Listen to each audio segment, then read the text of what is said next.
This is episode 43 of the Immunology Podcast, Respiratory Viral Infections with Dr. Jie Sun. Hey everyone, this is Dr. Jason Goldsmith and Dr. Brenda Roud. Welcome back to the Immunology Podcast, where we have conversations with immunologists. The Immunology Podcast is brought to you by STEMCELL Technologies, a global biotechnology company supporting life science research and fostering communication and collaboration in science. If you enjoy the Immunology Podcast, rate us and leave us a review. We're always looking for feedback on how the podcast can be improved and for suggestions on guests. Today we have Dr. Jie Sun from the University of Virginia on the podcast to talk about his research studying respiratory immunology under homeostasis and disease conditions. Almost like we've had a viral pandemic lately or something. Yeah, a lot of work. We've also got our usual roundup of recent highlights in immunology news coming up. But first, exciting news. Immunology 2023, which is the annual meeting for the American Association of Immunologists, is taking place from May 11th to May 15th, 2023 in Washington, D.C. And early bird registration opens today. Abstract submission is also open until December 19th, and those who submit can also apply for an AAI Travel Award. Don't miss your opportunity to be a part of the world's leading annual all-immunology meeting. Visit www.immunology2023.org for more information. well, I know where I'm going. Very exciting. Have you been to AAI meetings before? Actually, I don't think I have. I usually stayed on the gut side of immunology, but I'm looking forward to it. Yeah, me neither. It was too far away on the other side of the pond, I guess. Does it count as the pond if you're all the way that far on the Atlantic, or you can only say if pond if it's in Britain or something? Good question. Like, is it the pond if you're in California and you're in Amsterdam? There's a pond. There's a park. There's a smaller park in between. Yeah, I guess it's a pond. It would be this is a bit of an understatement. The pond actually is a huge, badass ocean. You know, we have 5 oceans now, right? Did you see that? Didn't we always have 5 oceans? They added one. Which one? Yeah, so there was, the Indian, the Arctic, the Atlantic, the Pacific. But there's a 5th ocean, right? Sorry, there's a 5th one. So apparently there's a part, the Antarctic in a section near Australia, if I get this right, is its own ocean now because it has its own, apparently there's a definition of what makes an ocean an ocean. All right. It's all connected, right? Like, it's not like the water from one ocean doesn't touch the water of the other ocean. So there's something about what defines an ocean that I do not know, but it has to do with currents and salinity changes and temperature and stuff. It's like an isolated ecosystem. And apparently there's an Antarctic ocean. I mean, I'm not surprised, but weren't there 7 oceans? Those pirates go around the 7 seas? Yeah, the 7 seas, right? But I think a couple of oceans got split up into some multiple seas. I really hope that no geographers or geologists are listening to the podcast, because they would probably be face. If you know what makes an ocean as a definition, let us know, because we only know what we read on the interwebs. Let's stop making fools of ourselves. Let's talk about things we do know, like papers. All right. Wait, papers. All right. Well, do you have do you have a CAR T paper you want to talk about to start with? No, actually, no CAR T papers this time, but I do have a nice paper that is kind of a follow-up of the paper I talked last time. So. All right. So you can count as knowing that, because I had to jump far afield this time for me for at least one of my papers. All right, then show me. All right. You want me to show you? All right. I will talk about more things I only kind of know about, which is the paper Circulating c-Met expressing memory T cells to fight cardiac autoimmunity. First author is Silvia Fonti. Last author is Federicia M. Marelli Berg. Came out in Circulation on the 23rd of November. What a way to butcher those names. My hideous American accent. That being said, I know what c-Met is. I know what memory T cells are. I've treated cardiac autoimmunity, and yet combined together, this one was an interesting paper to try to wade through, just because it got very in depth on things that I don't think about very often. So long and short, one of the cardiac, we all think, when we think about heart, we think about heart attacks, but there's other stuff that happens to hearts too. One of these is myocarditis, which is inflammation of the heart. And one of those is autoimmune myocarditis. And there's this of autoimmune, there's a subset of, there's this phenomenon by where often after where your heart can have dilated cardiomyopathy. So it kind of blows out and doesn't do so well afterwards and then it doesn't pump as well. And so there's idiopathic dilated cardiomyopathy, IDCM. But they find that in those cases, and they also, so they have that disease. And there's also idiopathic, meaning we don't know where it comes from. Right. That's the whole joke of it makes you an idiot as a condition, right? So you have this idiopathic dilated cardiomyopathy. Then you have autoimmune known myocarditis. Well, most cardiomyopathies, dilated cardiomyopathies, happen after, when you see it, many of them occur after autoimmune myocarditis. So the autoimmune inflammation leads to a dilated cardiomyopathy. But they've also found in recent years that if you just go and look at an idiopathic one, like after the fact or with some type of imaging, or if you take their blood cells, they have a lot of the same immune markers as autoimmune. And so there's this question of how much of idiopathic is just undiagnosed subclinical autoimmune myocarditis that then leads to the symptom of dilated cardiomyopathy, which they label idiopathic because the autoimmune part wasn't as obvious. So that's the obvious would be like cells infiltrating. Well, like if they're not going to take your heart and do that, right? Because it's your heart, you're alive. But like if you feel sick with the autoimmune myocarditis, then you have a clinical presentation. If you feel sick with the dilated cardiomyopathy, that's your clinical presentation. So they're thinking a lot of this idiopathic, I don't know what caused it, was subclinical autoimmune myocarditis. So that's kind of the background of this paper. And what they find is that when they look at both of these populations, but then take normal control or compare it with a infarction, which has an immune cell migration, but doesn't have like necessarily the same features, that a couple of things pop out. The first is that there's this T cell marker c-Met, and those tend to be much higher in these autoimmune states. And they produce a lot, and they tend to produce multiple cytokines, IL-4, IL-17, IL-22. And then they took the cells out and looked at autoimmune mediated proliferation. So they took human antigens from people with these diseases and found that the immune cells from both of them will rapidly expand in the presence of cardiomyosin, which is that's an autoimmune process. And so that's the big thing here, is that they are able to identify these different cell populations are distinct, and there's some overlaps in mechanisms of inflammation. So there's some c-Met, but it's not quite the same c-Met positive cells in heart attacks. It doesn't necessarily this triple positive, high cytokine, doesn't respond to autoimmune antigens and expand. And so they show that this autoimmune component is pretty specific. And then they go into an experiment, and this is all in humans. This is in human samples, peripheral blood macrophages taken from people with these diseases. And then they looked at Sjogren's as a negative control, which is an autoimmune disease, but it's not cardiac typically. And then they went and then did a mouse model that they published on before of autoimmune myocarditis, and then they used a c-Met inhibitor, and they show the same pattern, and also that the cytokine profiles are a little different from these cells, partially because they produce interferon gamma, but in humans those cells didn't. And then they show also though that a c-Met inhibitor reverses the effects.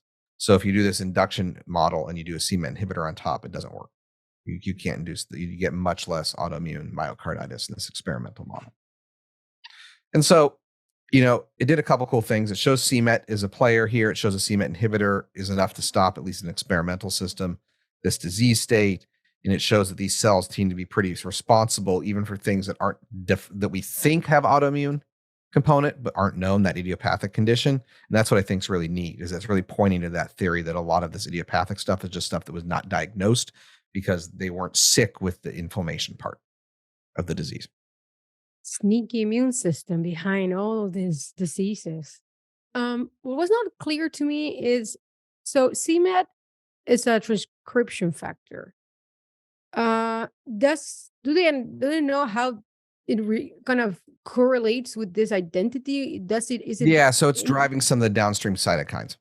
Okay. Does that allow only cytokines, or also like some chemokine receptors or something that gets these cells to They look at transmigration for chemokines somewhere, but they don't go super in depth on it. They really mostly focus on cytokines.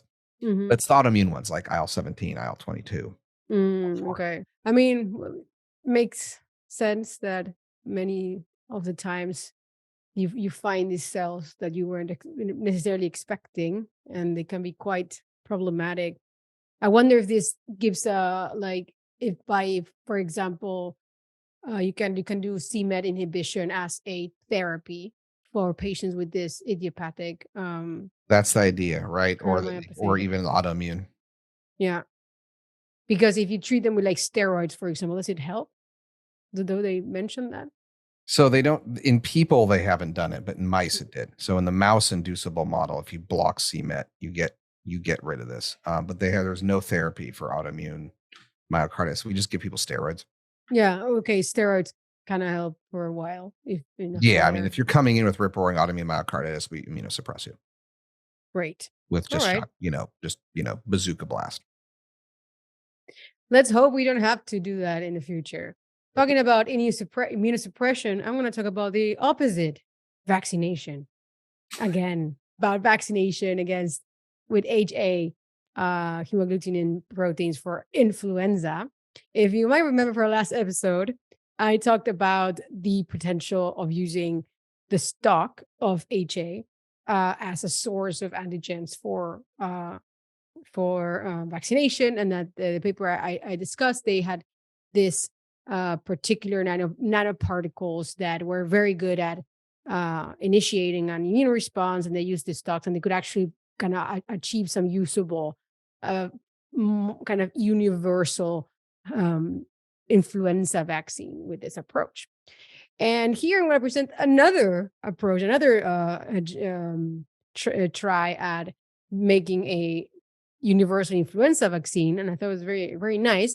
A little bit different. In this case, instead of looking for an antigen that is widely present, they are just looking for a platform that allows a lot of antigens at the same time to be administered. And then you just generate a multiple immune response against all of the potential HA molecules of the commonly identified influenza strains. So the paper is a multivalent nucleoside modified mRNA vaccine against all known influenza virus subtypes, published in Science. First author Claudia Arevalo from the lab of Scott Hensley at the University of Pennsylvania.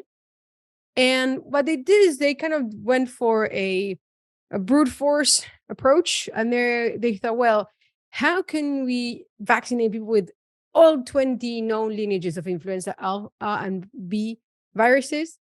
And they figure that not with current, with the most commonly used platforms for generating seasonal influenza vaccines, which usually are inactivated viruses that are made in chicken eggs, and is very, very time consuming, very complicated. And usually they only include up to 4 different HA molecules for the 4 predicted to be dominant strains of the season. You can also make vaccines with many of the antigens, for example, like protein antigens. But in their case, they went for what it is now a very well-proven technology, which is messenger RNA and in lipoparticles encapsulated in LNPs. And so basically, they took these 20 different hemagglutinin molecules, they encoded them in mRNAs, and they generated a multivalent vaccine. And basically, they tested it. And they did challenges in mice. They also did some experiments in ferrets, which are kind of a better, closer model to human situation. And they had really interesting results. And I think they might be onto something. So they basically had doses of a total of 50 micrograms divided between 20 different recombinant, 20 different mRNA for the 20 different HAs.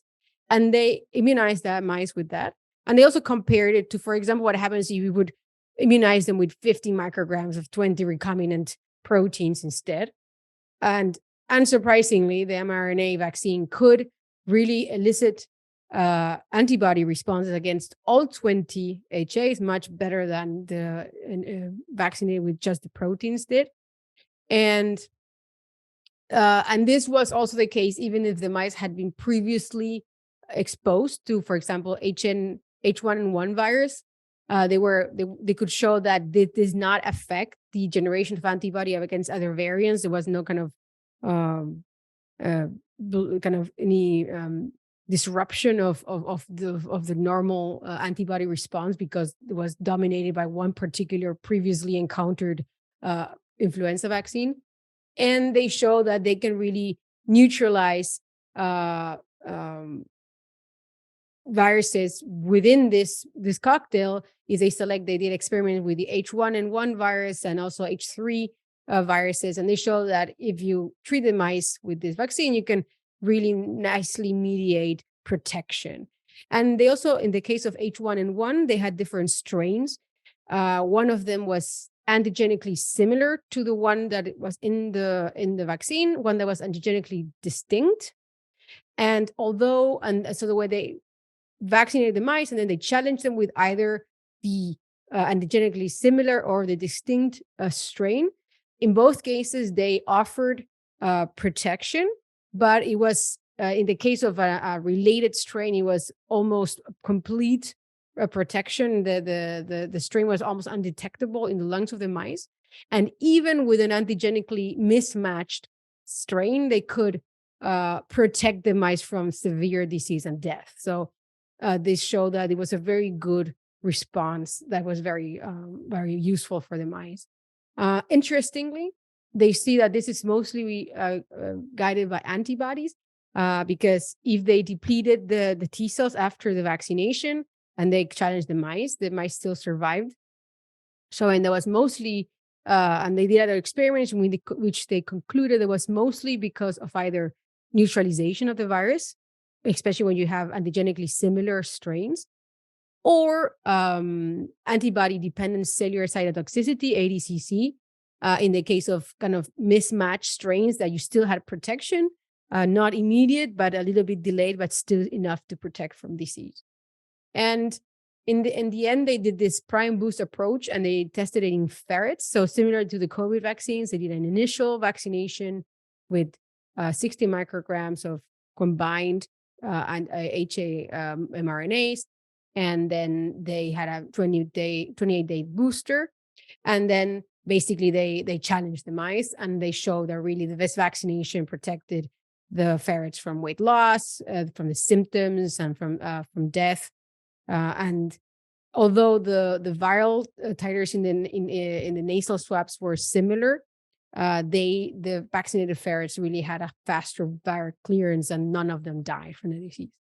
So I think it's very interesting, because I've been wondering how long it would take to get, now that we've shown that mRNA vaccines can be so potent for COVID, why are we not looking into this for influenza that is infamous for being kind of complicated and variable, and we have to go to a different vaccine every time. And so maybe this will pave the way, and I'm sure other people are also researching this, to choosing a different format for influenza vaccines.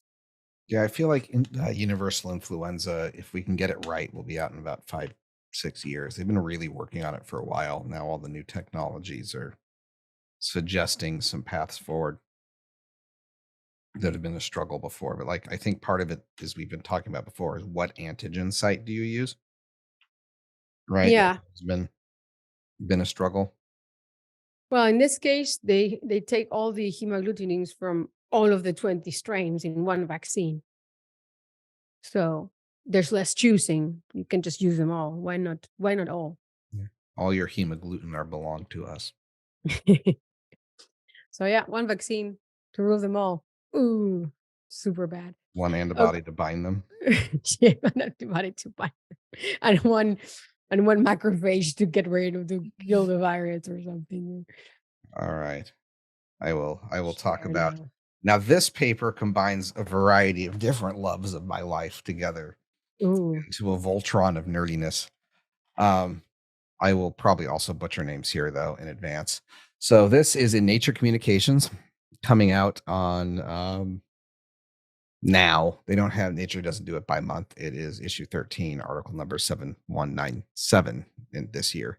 It's kinetics of mRNA nuclear export regulate innate immune response gene expression. First author is Diane Lefedu. Last author is Alexander Hoffman, but it also cites the UCLA Ribonomics group, which has a bunch of people in it. So this is a really deliciously nerdy paper. It involves kinetics modeling, which makes me happy. Well, differential equations are a way of life. Oh, wow. Yes. What it looks at, though, is they take from bone marrow derived macrophages from mice simulated with LPA, right? So immune stimulated. Mhm. They look at chromatin associated RNA-seq versus nucleoplasm RNA-seq versus cytoplasm. As we think about it, right, cARNA is just made but not spliced. Nucleoplasm RNA is being spliced and have the the caps and tails thrown on, right? Then you have your cytoplasmic RNA. And they look at the same gene across all of these. And they're trying to understand based on quantity, right? At 1 minute, 5 minutes, 10 minutes, at different time frames. And I can pull up the time frames here. So they look at it at up to 120 minutes afterwards. So they do 10, 15, 20, 25, 30, 35, 40, 50, 60, 75, 90, 120 minutes, RNA-seqs and all these fractions. And then look at the genes in each fraction over time to understand how long it takes a gene, an mRNA, to go from the chromatin to the nucleoplasm to the cytoplasm. Constant immune stimulation. Sorry, of which cell type again? Macrophages, Okay. primary macrophages from mice. That So they're sounds looking like at a lot of immune. work. Yeah, it's an outstanding. And then they model this to describe the kinetics of this. So the export rate, the on rate, off rate, the bulk export, because there could be transport back in. So they do all this kinetic modeling. And then they have a model and they test fit the model against the third cohort. So they did 2 cohorts of data and then tested the model against the third cohort. So what they find is actually what's really interesting. So they look at then what happens to these different genes, because there's some genes. So they have this concept of the chromatin to cytoplasm export rate, how fast it goes from one end to the other, is very gene specific and varies up to 100-fold. And then for less than 5% of synthesized, and then for some genes, less than 5% of synthesized transcripts arrive in the cytoplasm as mature mRNAs, while others are highly exported very quickly. But here's a couple crazy things. So one, you would wonder if the half-life or how much mRNA of something you have in the cytoplasm is related to how good it's being exported. But that's not true.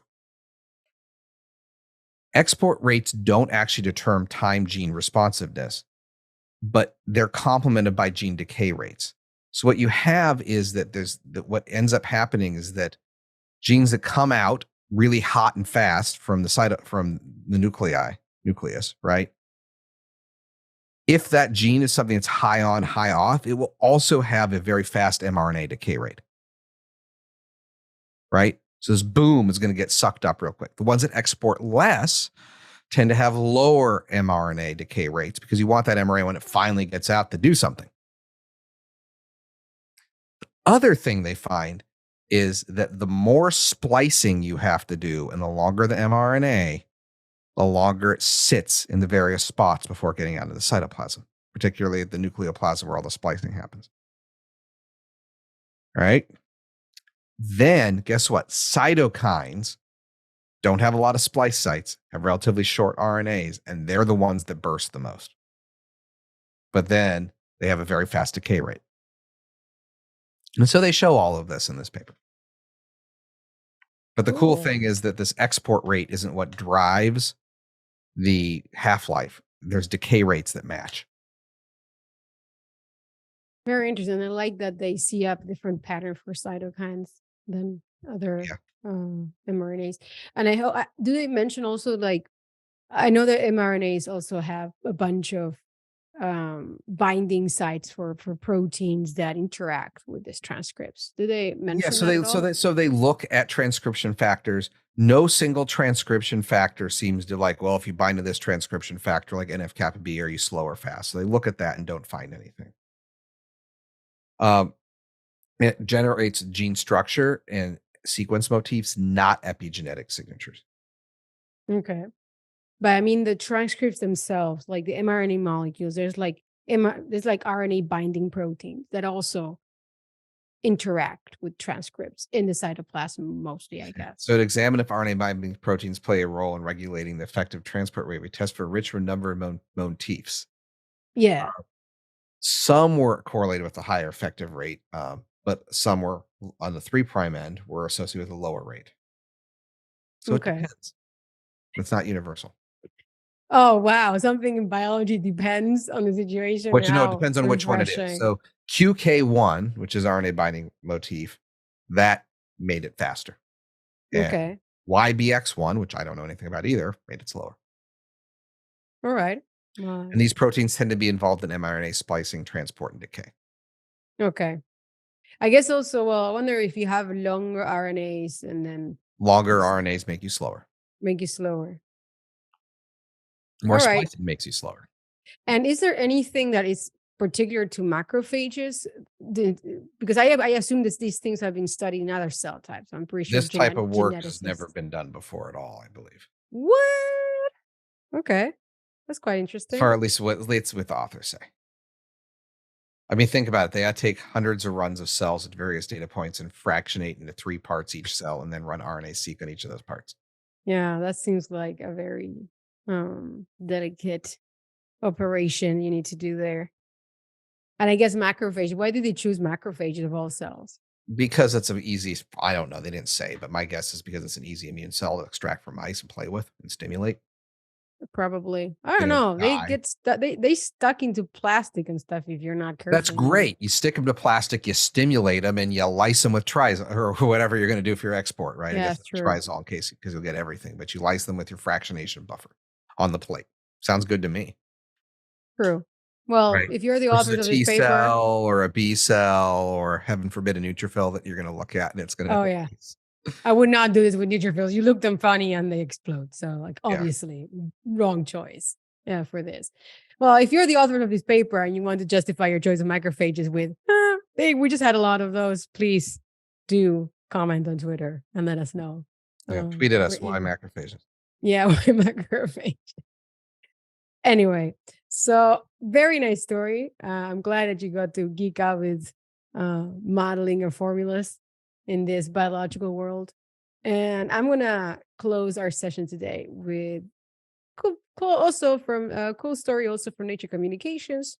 First author, Judith Svensson Alverund. Oh my gosh. Arvelund. Did you just butcher a name, Brenda?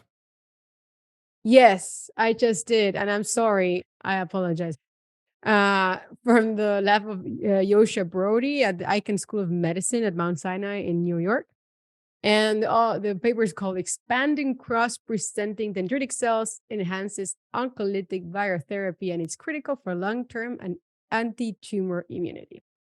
So this paper was really a tour de force. My congratulations to the authors. So I'm going to try to keep it high level because there's tons of details. But basically, in this paper, they show very nicely, very elegantly, what are the benefits of combining a approach for tumor immunotherapy that combines the kind of induction or kind of upregulation of cross-presenting dendritic cells using FLT3 ligand, which is known to upregulate conventional dendritic cells, and together with an oncolytic virus that in a way targets tumor cells and releases the antigen, releases enough stuff for these cross-presenting dendritic cells to actually present. So they introduced this topic saying that there's been a lot of kind of either or approaches in which you are either inducing dendritic cells with FLT3 ligand treatment. So this is a treatment that has been used in clinical trials, and there are patients being treated with FLT3 ligand to upregulate their dendritic cell counts. There's also have been approaches with oncolytic viruses that in the hopes that they will kind of partially lyse the virus, lyse the tumors, reduce tumor load, and maybe release enough of the antigens for the T cells to recognize and get trained with. But here they kind of try, why not both coming in a situation? Why not doing them at the same time? So they have these oncolytic virus, Newcastle disease virus, and DV, and they basically have do a lot of experiments in which they treat mice with that have a B-cell lymphoma, and they inject this B-cell lymphoma with NDV, and they show that when you combine this together with mice that had been pre-treated with FLT3 ligand, this actually works synergistically to improve the anti-tumor response. So they showed that on the one hand, the virus infects the lymphoma cells. So on the one hand, it's killing some cells, so that's good. But on the other hand, it also upregulates those infected cells, upregulate expression of costimulatory molecules of MHC 1 and 2. And very importantly, for the whole system to work, they upregulate interferon responses. And all of this together really activates the dendritic cells to take up the tumor fragments and present them. And they become very good at doing this. So they see an upregulation with the FLT3, they see an upregulation in conventional dendritic cell subtypes. And you know that, for example, CDC1s are known for being good at cross-presenting, and they see particularly a good increase in this population. And then when they get access to the antigen from the lysed virus and an interferon type 1 response environment, this really potentiates their ability to cross-present. And this really helps. So they have this system in which they have tumor cells that express GFP, and they have Jedi mice, which have TCRs that recognize an epitope from GFP. So that's kind of cool. So they have used the system to show that you have specific responses against this, what would be a neoantigen in a way, because GFP is a not normal antigen in wild type mice. So you can really induce responses. They also have experiments in human cells where they show also that they can induce TC activation and tumor antigen uptake by infecting the tumor cells with NDV. And this is substantially increased when you pre-treat in this case, mice, or you get this disease from patients that have been pre-treated with FLT3 ligand.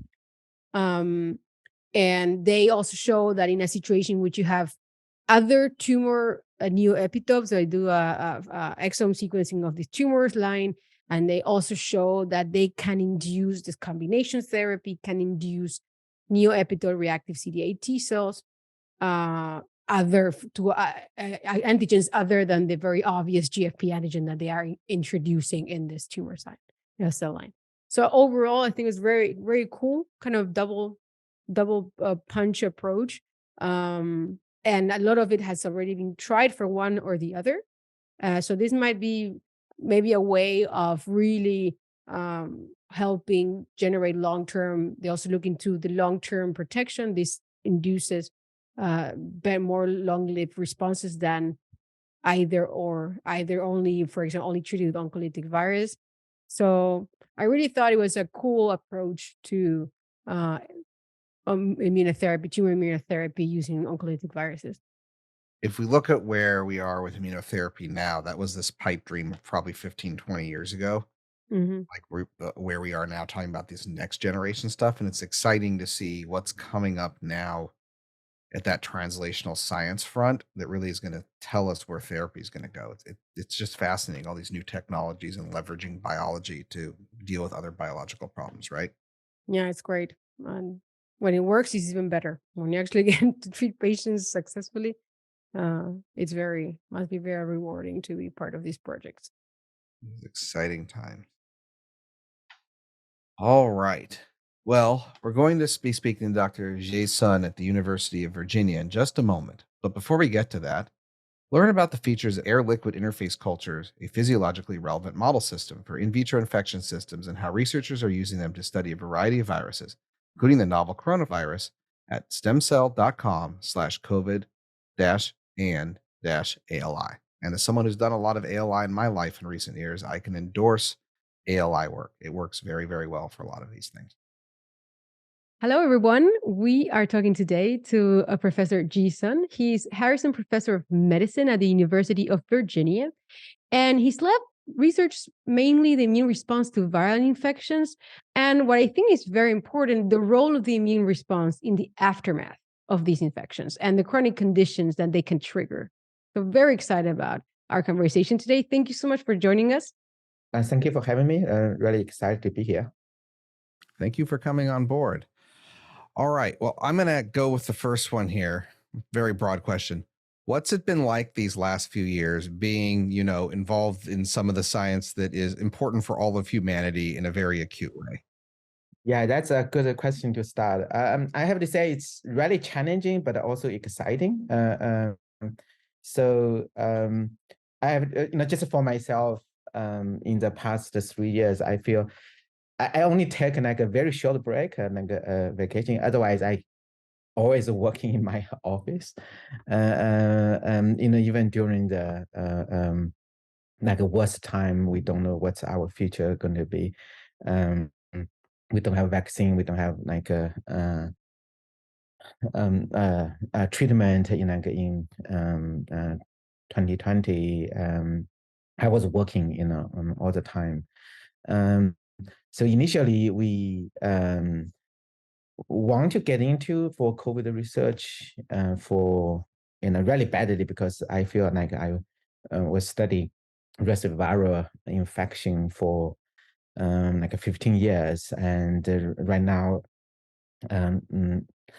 came with a major in pathogen. I was really interested in to study it, and of course it's bad to the humanity, to the society, but as a respiratory people who study respiratory viral pathogenesis, I was very interested in to study it. And so we initially, mainly because we were in Minnesota at that time, I was still at Mayo Clinic. A good thing for Rochester is a small city. A good thing is we don't have much of COVID cases, but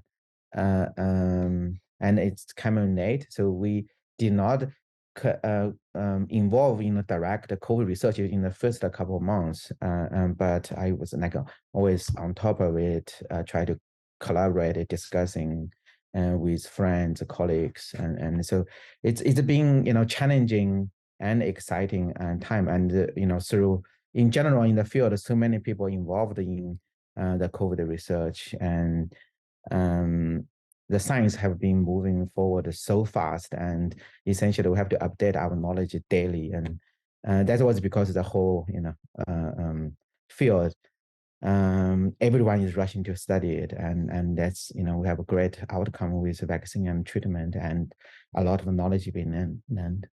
I mean, I remember those days that every day was something new, and of course at the beginning really not knowing anything about it. It's like, is how pathogenic is it? How is it really that contagious or not? Or what are the long-term consequences of infection? When are we going to get the vaccine? It must have been, yeah, such an exciting on a way, exhausting in another way. But you clearly, your lab did help our understanding of this disease. And I want to talk about that a little bit more, and also your studies on mucosal immunity, also some of your studies on kind of long COVID and the long-term consequences of COVID, particularly in the immune system. But I just want to quickly touch upon something very now, because at this moment, we're still, of course, struggling with COVID. COVID is not gone, and there's these new strains that seem to also be able to evade immunity.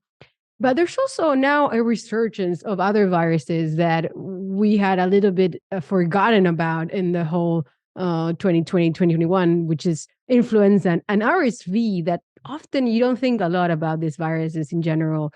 Um, I am very excited to talk to you and ask you, what is your read on the current kind of triple demic? Is it as bad as we're thinking? And how does this, from your knowledge, is there anything out of the ordinary that we should be paying attention? And does this relate to the previous COVID pandemic?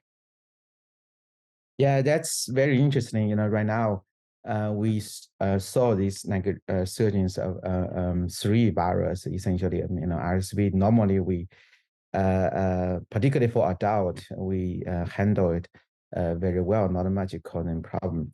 But RSV and the flu infection are always there. Every year we do have epidemic for flu and RSV, particularly in the winter time. And flu this year came a little bit earlier. So why this happened? That's a very good question. We don't know why, whether this is related to, in the past couple of years, we kind of through masking, social distancing, essentially maybe the society are not exposed to flu or RSV, and maybe we could have some like a winged immunity as a general in the society, and now with people getting socialized together and less people wearing masks, could be the virus start. We are suddenly become more vulnerable to the two virus. But of course, because flu keep mutating, we in some years maybe flu just are better in evading our pre-existing immunity. They're going to go better. The good thing is usually the US flu epidemic following the Australia curve. The Australia curve this year also seems initially started with like a bad flu season, but then seems quiet down very quickly. So it will be interesting to observe whether the US flu incidence are going to quiet down in somehow earlier than other years this year. Yeah, RSV, it's interesting question. I guess again, RSV always are there, and I feel since COVID, we kind of the society probably a little bit more cautious with all the viral infection spreading. Maybe we are just more aware of it, and then on top of that, maybe because particularly when we suddenly getting socializes, getting together again, it's really and because, as I said, because of the wind immunity, the RSV could start to really spread more than the other years. Some people have suggested that part in a similar way to measles, COVID can also result in a battered immune system with reduced counts of CD8 cells or naive CD8 cells in blood, or kind of this aging of the immune system. This, I think, maybe I would like to ask you about that in the larger context of what are the sequelae from an COVID infection? What are the things that you're looking into that are particularly problematic?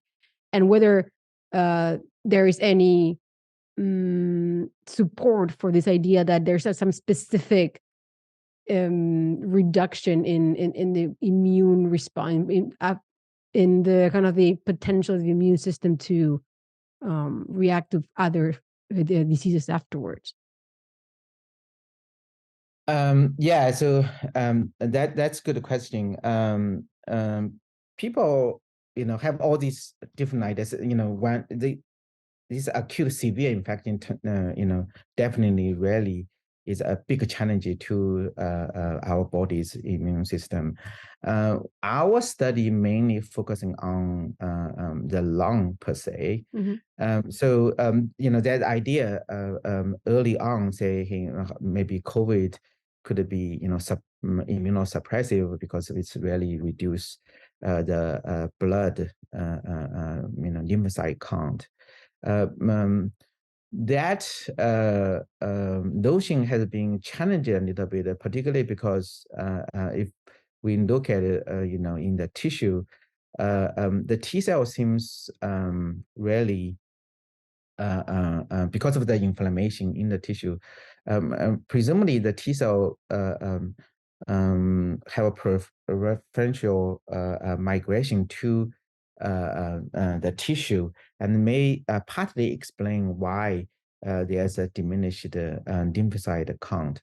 And also at the same time, because of the inflammation, we're probably going to have more acute myelopoiesis and generating more monocyte and neutrophil, which may also contribute to decrease of lymphocyte percentage in the blood. So some of these effects can last really long, even after virus being cleared, both in human as well as in animal models. And these altered immune response may contribute to some chronic symptoms in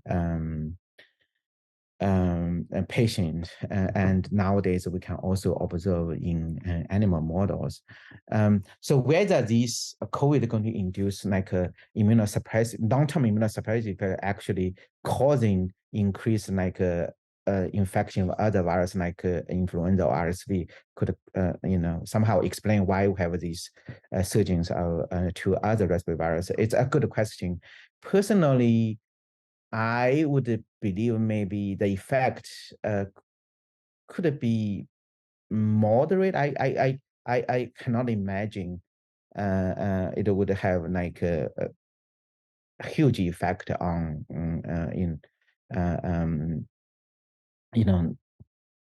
after recover from COVID would have a huge, really set up the susceptibility of the host to flu or RSV infection or other viral infection.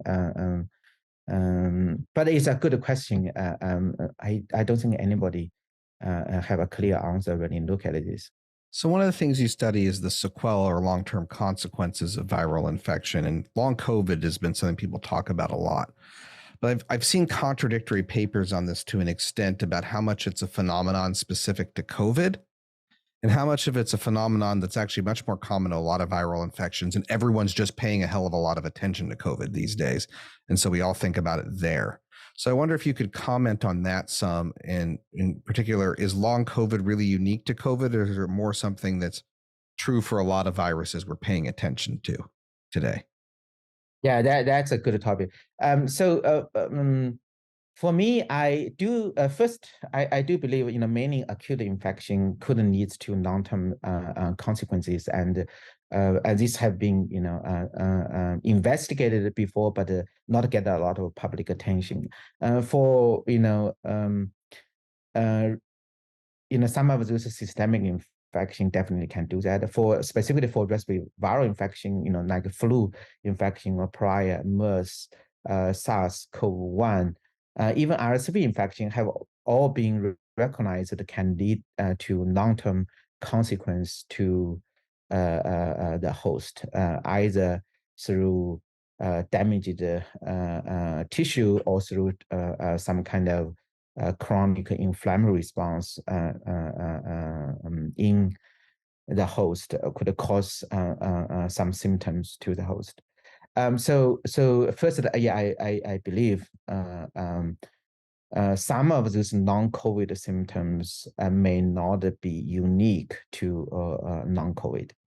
A second part, so some of them may be unique because unlike flu or RSV, usually viral replication are very much restricted to the lung. We know now COVID SARS-CoV-2 virus can potentially spread to other organs, particularly in the gut, and this infection in other organ may also causing damage or leave some viral remnant or antigen there, chronically stimulate our body's immune response or inflammation, may contribute to like a multi-organ or systemic effect. Normally, like a flu infection or RSV infection seems need to long-term effect more often in the pulmonary respiratory tract, but with non-COVID, we nowadays we noticed essentially this a lot of systemic bad and also chronic sequelae in actual pulmonary organs. So in short, I believe first, meaning acute infection can cause chronic sequelae, and second, there may be some unique property of this non-COVID or unique etiology of and symptoms of non-COVID. I think that's really so important to understand. I particularly am very curious about the kind of the tropism of the virus, whether this idea that COVID is more systemic than other respiratory viruses that we're used to before, and how that really affects our understanding of the chronic disease that they can leave behind. When it comes to the lungs, what do we understand about the mucosal immunity that we get? You also studied what kind of mucosal immunity we can get from vaccination and how protected that is against newer strains that come out. Maybe do you want to maybe comment a little bit about that? This publication I think was very interesting regarding mucosal immunity against SARS-CoV-2. Yes. So yeah, we get into these firstly, right now we have lots of study in terms of really establish both a viral infection or vaccination, like particularly mRNA vaccination, could induce pretty robust immune response in the blood, in the circulation. We get into this topic at the time we were thinking maybe there's a knowledge gap in this because ultimately COVID spread or SARS-CoV-2 virus spreads through the respiratory tract. We, in order to really assess how pre-existing immunity induced by either infection or vaccination in protection against later contraction with second exposure of SARS-CoV-2, we would need to really assess the mucosal immunity. And my lab mainly interested in the cellular immunity, the T cell response and the B cell response. So we saw that in order to study the mucosal cellular immunity, we really have to directly assess the lower respiratory tract and the lung, so we can get enough cells to study that. So what we found, what we decided to do is we want to do bronchoalveolar lavage and to obtain the fluid and the cell component from the lower respiratory tract and the lung of infected individual as well as vaccinated individual too. And then we also get the blood samples to try to compare side by side how infection and vaccination going to induce this differential circulating and mucosal immunity. What we found is that the vaccination, particularly mRNA vaccination, really induce strong circulating immunity, which is demonstrated by many other groups. However, this vaccination does not induce a strong mucosal immunity. We call it a suboptimal mucosal immunity. Essentially, we can find this spike-specific IgG response in the lung, but not IgA. And also, vaccination really induce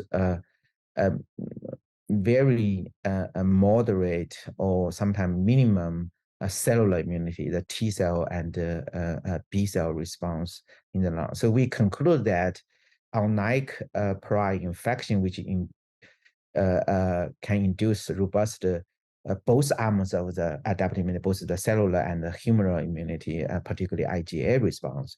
This vaccination really induce only in IgG response, which presumably come from the blood, but not IgA. And so IgA usually produced in the, at the site of infection or at the mucosal site, and also does not generate good B cell and T cell response at the site of viral entry. So we conclude the vaccination alone, intramuscular vaccine, current vaccination alone probably does not induce strong mucosal immunity, therefore cannot stop virus from entry. Yeah. I think we discussed in this podcast a lot about nasal vaccination, or so I guess that you probably are also a supporter of a nasal priming, for example, strategy to push up those mucosal immunology or those specific mucosal numbers of T cells or B cells or a particular Ig subtypes in patients with or people treated with maybe a different type of vaccination. Yeah, definitely. We think the ultimate, the best vaccine, if we can develop a mucosal vaccine, if we can have an ideal mucosal vaccine, can induce a very strong IgA response as well as strong mucosal resident memory B cell and resident memory T cell response. We could ideally, once the virus, once the host contract the virus, we could theoretically immediately block the virus infection to achieve this sterile immunity and sterile protection against viral entry. Regarding the IgA response, some clinical studies start to emerging that the mucosal IgA response seems is a better prediction against the breakthrough Omicron infection, but not systemic IgG or mucosal IgG response. Somehow the IgA in the mucosal surface is more protective against those variant of concerns than the IgG response, either in the mucosal surface or in circulation. So I would a strong supporter to have a vaccine can induce very good mucosal IgA and cellular response. So we've covered several papers that show that the system of like a primary series that typically is one of these mRNA vaccines, and then they do a booster that's nasal and that's antigen or antigen coupled with nanoparticles or a lipid particle mRNA. The different papers have done different things, but they all show this massive, you kind of actually want the priming from an IgG response to then help with the IgA later. And then these nasal vaccines go in and then give you that IgA mucosal response. So it seems like everyone's pointing the same direction, right? You're saying it, all these papers are showing it. There's tons of mouse data that this works really well. Why haven't we already done this in people to this point? Like we popped out mRNA vaccines very rapidly. Why not just get the nasal thing going and get this as a booster in 2024 or 2023 even? Like, do you know at all why there's a holdup on taking this step to a mucosal vaccine? Yeah, that's a good question. So far, the animal study is really suggesting a mucosal vaccine or particularly mucosal booster. We yeah, we do think maybe with a mRNA priming in the periphery and a mucosal poster probably is a better strategy in terms of induction of immunity, as well as supported by other people's work. In terms of why we still haven't got that, I think there's a number of reasons. First, right now we just don't have many mucosal vaccine on the market. People are kind of skeptical. With the live attenuated influenza vaccine, that's the only vaccine on the U.S. market. It worked well in children, but not working very well in the adult. Presumably because of the adults already have a pre-existing immunity against the live attenuated viral infection, so the virus don't infect very well. Therefore, it does not induce a very good de novo immunity, and therefore the protection would not be good in the adult. So this may scared some people in terms this not so successful mucosal vaccine on the market to a majority of the individuals. The other thing that there are many also practical issues. I guess people may question. So if we already have a good vaccination on the current mRNA vaccine on the market, which essentially protect us from severe disease, even though it does not provide so good protection against mild infection or spread of the, does not really generate this so-called herd immunity to really cease the infection spreading. But people still get a protection from hospitalization or from death. Maybe we don't need a mucosal vaccine. There's some other practical reasons. For instance, how we going to in order to develop a mucosal vaccine, we need to really because a current assess vaccine efficacy sometimes through indirect assessment of blood like antibody response. So in order to assess the efficiency of a mucosal vaccine, we need to assess the mucosal immunity. So we in human, it's just being harder to do. And also with different delivery strategy, with potential safety concerns, I guess these all being the potential hurdle or challenges of mucosal vaccine. So that being said, we do have like 2 adenovirus-based mucosal vaccine approved against SARS-CoV-2 in India and in China, and particularly with the data I saw in China, seems the adenovirus-based mucosal booster vaccine seems to generate a very good immune response in both systemically as well as in the mucosal surface. So we still don't know the real world efficacy of that vaccine, but maybe that would give us a lot of information whether this route, mucosal delivery of a vaccine would be really a promising route or not. That's very interesting. I didn't know that there were already approved mucosal vaccines in India and China. I guess in the case of China in particular, they probably could use a booster of a vaccine to help out their vaccination, the vaccination percentages. I hope that if it works, that they maybe is it easier when it comes to like rolling out a nasal vaccination? Is it something easier to do logistically, do you think, than having to have people that are trained to apply injections? Would that have also a result in a different way of administering these vaccines? That's interesting question.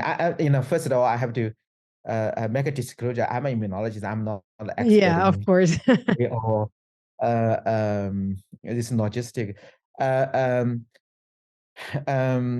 We do know some people are afraid of needle injection. So maybe a mucosal delivery or nasal spray, mucosal delivery of vaccine could be good for those people who are afraid of needles. But also have some challenges in terms of mucosal vaccine. So for a needle injection, we can give people exactly the same amount of antigen or the dose of mRNA. For a mucosal delivery, either nasal spray or inhalation or nasal drops. One problem is it's hard to control the dose, right? And some people maybe if we have nasal drops, some people maybe just don't take it, and nasal spray.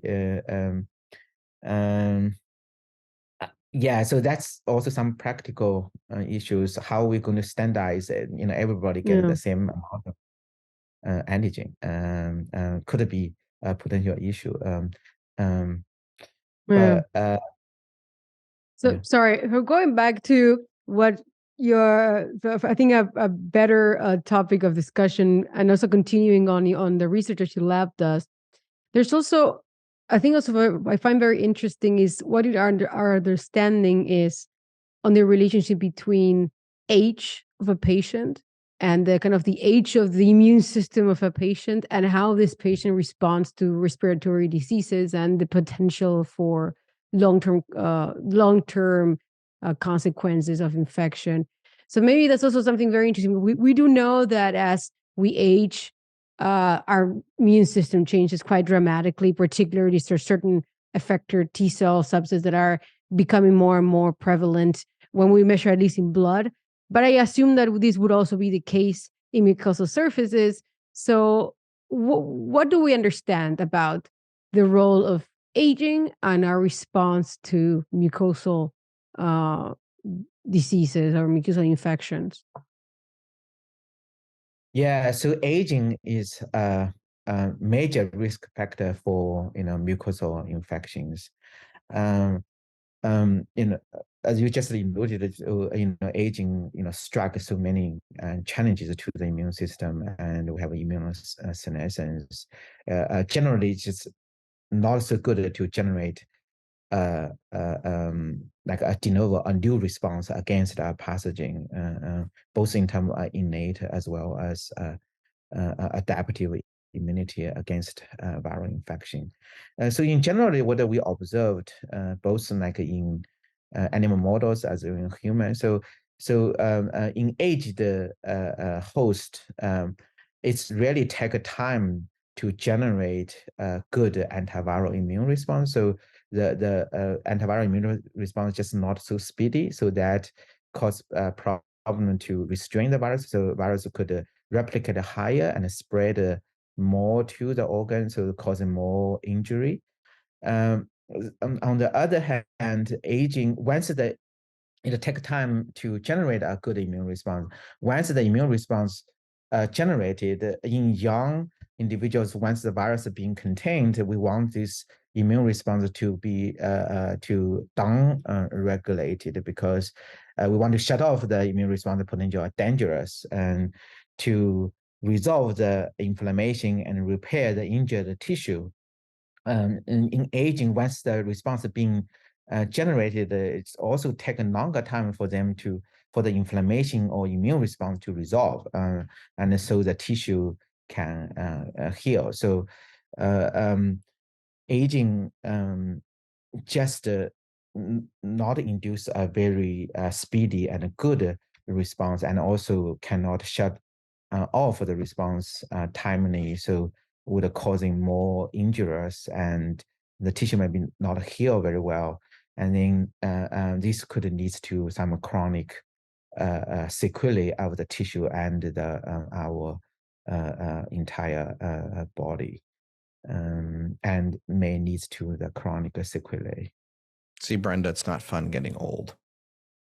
I was about to make that same comment, but I thought it would be too ageist of me, but I'm glad you did.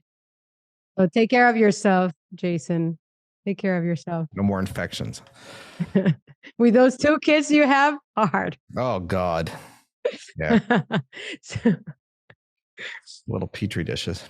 yeah. All right. Well, we could talk for quite a while, but we are limited on the time that we're supposed to just hang out. And I know we could probably talk viruses forever. But that being said, we always like to wrap up the podcast by asking kind of a fun question, get to know something about you other than your views on virology and immunity. So that being said, if you could answer any single scientific question, regardless of your expertise or your field, if you could just get this answered, what would the question be? What would it be and why? So if I can choose another thing to do in terms of science, I feel I really want to do synthetic biology. I feel it's really cool to create like a cell or organism from scratch, kind of, act like a god to really create something. That would be really cool and fun to do. Of course, I know, the entire field are not there yet. It's challenging, but that's why it's interesting to do. I guess the field really open for the big questions of what makes cells live. But I mean, they have made some like minimal genomes, and they synthesize them from scratch and they put them inside some kind of empty cell or something. Well, we're getting there. There's also, I think, self-replicating ribosomes to an extent now, RNAs that'll self-replicate, but then doing that de novo is the question. So we can make it so then if you put it in primordial soup, it'll make more of itself, even outside of a cell. Fun. So we're just starting the whole ribozyme world. Well, right. They think that's the first enzyme, right? And that's the first sign of life is a ribosome that can replicate itself. They think. They think. Okay. That's the minimum. That's the smallest unit. Yeah. Is something that can make more of itself that is a something. Well, I also like synthetic biology, but I think I like it more from the point of view of like simplifying the biology through synthetic programs, and like these people that do these kind of circuits analogous to like electrical circuits, but with signaling and things like that. And they have these gates and like Bayesian logic, and then if not gates. And that's really fun because it's like a little software thing, but it's actually in a cell that lives. But I also like that. So one day we'll have computers in us, and we'll also have biological computers, and then the entire world will just be the Matrix. Well, thank you very much for coming on and sharing with us. Do you have any open positions for postdocs or grad students you want to advertise here before we get going? Maybe for a postdoc position. As you guys probably heard, nowadays it's really hard to recruit postdocs. So we kind of constantly recruiting postdocs. It's that's like a challenge for almost every colleagues I know. I've heard that. Apparently, it's because evil businesses like mine keep hiring all the people. I was about to say, Jason is the reason. He is the example. Well, then postdocs alert. And I hope that you get to find the right colleagues in this environment. All right. Well, thank you again for coming on. Thank you so much.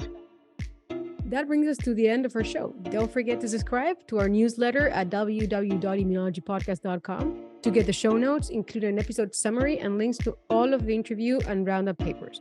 You can also reach out to us on Twitter at Immunopodcast or via email at info@immunologypodcast.com with feedback, or maybe if you want to suggest a guest. See you next time.